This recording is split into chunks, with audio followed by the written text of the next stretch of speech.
Titanic Cat by Marty Crisp and illustrated by Robert Papp.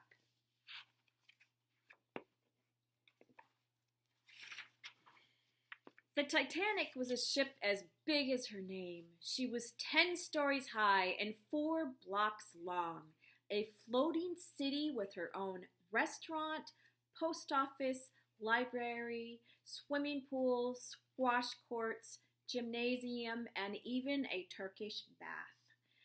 The new ship carried some of the world's richest people, as well as poor immigrants from Ireland, Sweden, Norway, Croatia, Bulgaria, Portugal, and Syria among its 2,228 passengers and crew.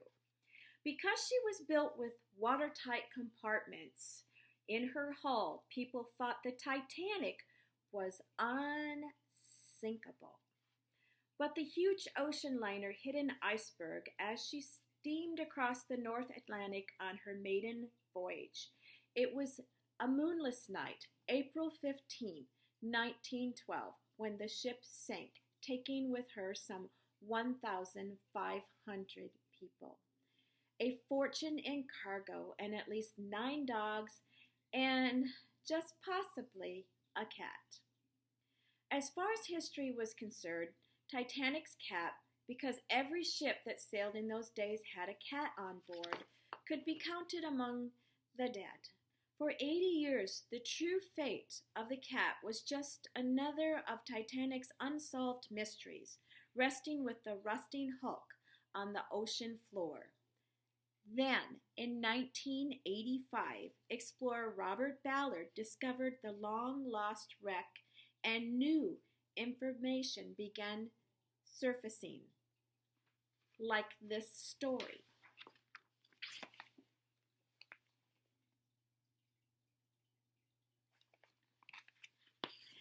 Every time Jim glanced to the side, there was the cat, flashing the tip of her tortoise-shell tail at him all the way to the shipyard. Some claimed a tortoise-shell cat could see the future. Jim himself believed only cats were lucky. His dad worked at the Belfast shipyard, so Jim knew all the lore about ships and their cats.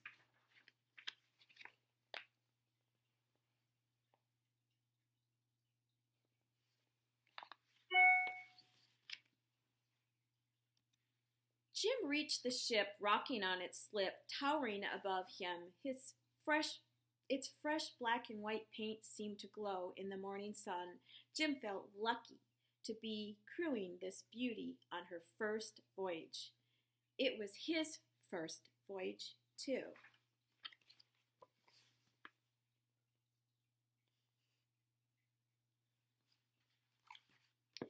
Jim's eyes started with the 4 tall smokestacks, studying every detail as his gaze slowly traveled down to the dock.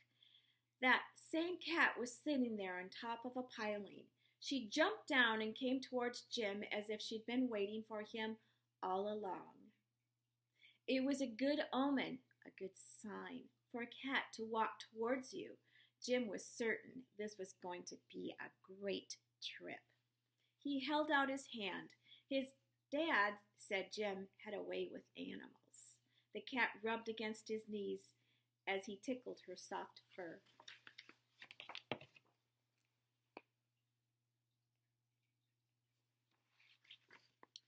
Then the cat turned and disappeared into the open hatch on the side of the ship. A man in a blue uniform came up behind Jim. "Did you see our cat?" I did, sir." Jim nodded at the ship. "She just went inside." "Are you here to crew for the trials, lad?" "I'm signed on as cabin boy, sir. Jim Holland is my name. I'll be going all the way to America." Jim couldn't keep the excitement out of his voice. "Welcome aboard," the man smiled and shook Jim's hand. "I'm Chief Steward Latimer, and from this moment on, you're in charge of that fool cat." Aye, sir. I'll find old 401 as soon as I stow my gear." It was a long-standing superstition not to call a ship by name while it was being built. That could be unlucky. Every ship under construction had a number. This ship's number was 401, and the cat would be called that likewise.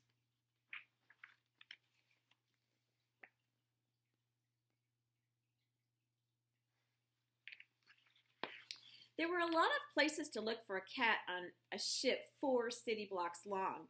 Jim searched from the compass platform on the boat deck to the boiler rooms at the bottom of the ship.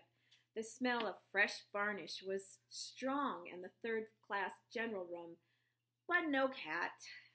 Jim whistled echoed back to him under the glass dome of the grand staircase, but no cat.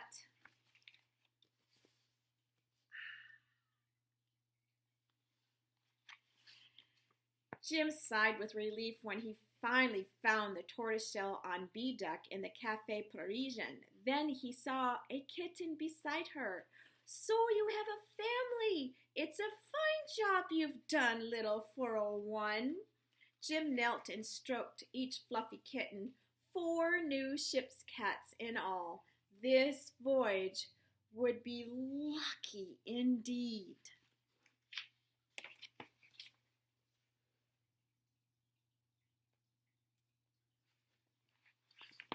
Jim kept the little cat family in a box. The next day, he polished chairs on an A deck.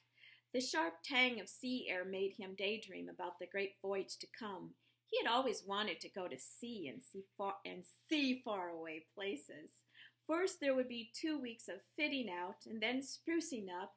Then the launch and the ship's trials would begin.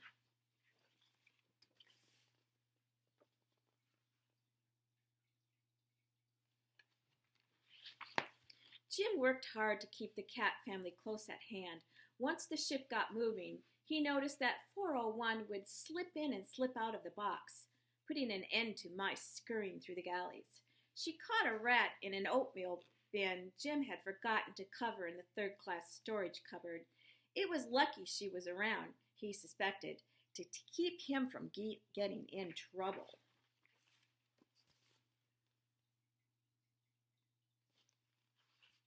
Jim filled the water tanks above the porcelain sinks in each third-class storeroom. "Oh, Danny boy, the pipes are calling," he sang as he worked. The kittens frisked to the lilt of the Irish lullaby, and the cat seemed to study Jim as he sang.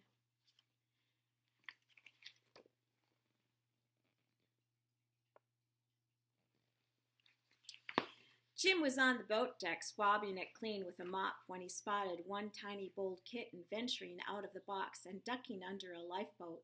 There was no railing where the lifeboats hung. What if the kitten had fallen overboard? Jim squatted by the lifeboat and used his mop to pull the kitten back to safety. 401 watched it all with her mysterious green eyes. She began licking her baby clean as soon as Jim put it in the box, as if nothing had happened at all. But Jim always heard the rumbling of her purr now whenever he came close.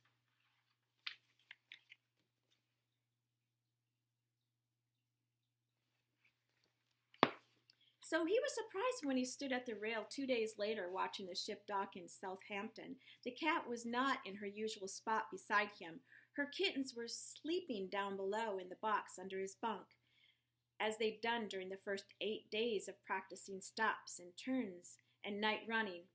"Have you seen 401? Jim asked the porters and the deckhands. No one had, and passengers were starting to come aboard. "Have you seen 401? He asked Mr. Latimer, but the chief steward only shook his head, too busy to answer.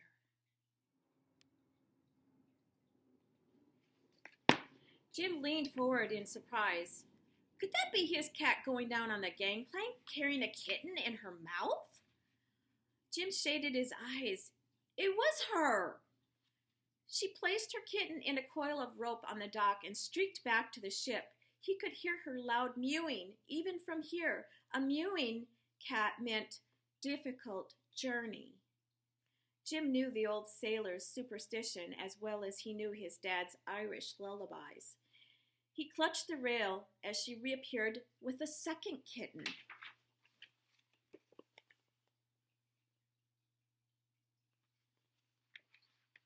First-class women in silks and furs and third-class men in rough brown wool streamed onto the ship. Jim pushed through the crowd, hurrying down to his berth. Even here, far below the deck, he could smell salt water and fish. It was getting close to cast-off time, but the ship couldn't start her maiden voyage without her ship's cat. Jim found only one kitten. It was the one he'd rescued from under the lifeboat. He picked it up and cradled it. Surely 401 would come back. As he stroked the kitten's fur, he could hear people calling, "Bon voyage! Bon voyage! Send me a postcard!"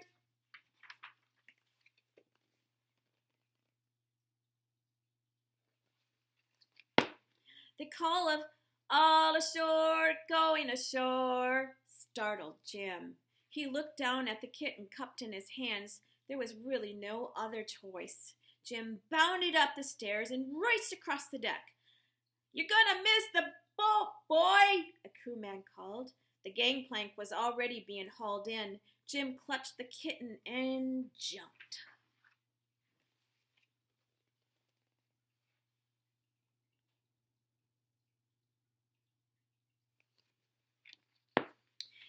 An ear-splitting blast from the ship's whistle told Jim the ship was on its way. It was sailing with his duffel bag and all his gear still on board. He wouldn't be crossing the Atlantic after all. He wouldn't be seeing America. "I think you forgot someone," Jim muttered, glowering down at 401. "I hope you're happy. Now look what you've made me do." The cat looked up at him, unblinking. "Well, the Titanic is one ship that doesn't need a fool's cat for luck. She's unsinkable, the finest ship ever built."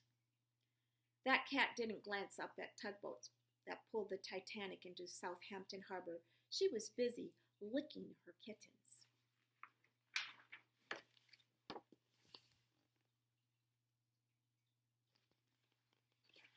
6 days later, Jim was hard at work delivering packages so he could rent a room for himself and the little cat family.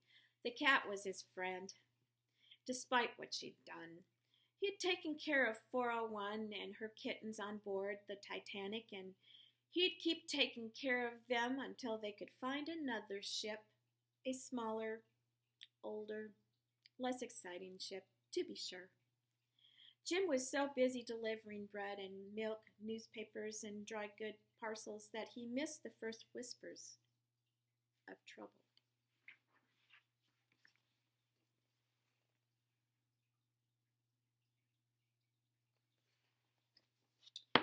But the whispers turned into cries. Jim waited with the crowd and Canute Street outside of White Star offices. Grim men in suits came out and said that the Titanic had hit an iceberg. They posted the survivors' names. The kitten slept in a warm lump in the canvas bag Jim had slung over his shoulder. The cat followed close on his heels as he threaded his way through the throng to get closer look at the list tacked to the door of the White Star Line. One sheet said, "Saved." It was the shortest list.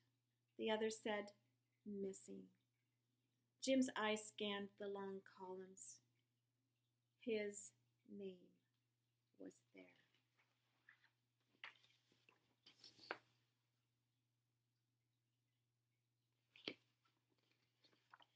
Jim scooped up the cat and looked into her bottomless green eyes. "You gave me your luck," Jim whispered. "And I thank you." The cat blinked and went back to licking her whiskers. There was really nothing else